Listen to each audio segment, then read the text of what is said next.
台东县府自前年开始，就来改造开放台东森林公园，甲生态检测呢放入去工程的项目内底，也就是讲，所有的工程呢以未影响生态为主。结果发现真侪正珍贵的大鸟，互人看到是真欢喜。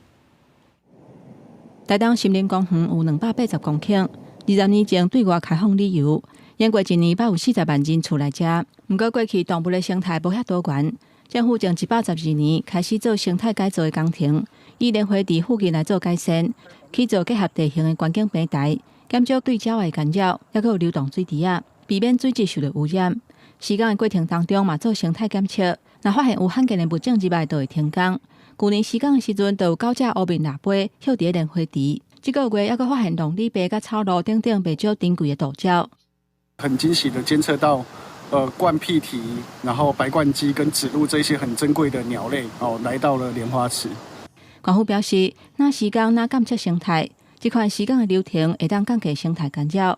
虽然捌因为大鸟休伫遮停工1个月，不过会当影响经营森林公园的生态景观。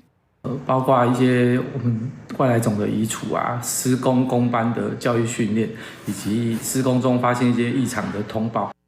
台东森林公园改造的项目，包括保育原生物种、去做生态亲子学习的场域，也有乌头翁游乐场、甲通化旅馆等等，互民众会当认捌自然生态环境。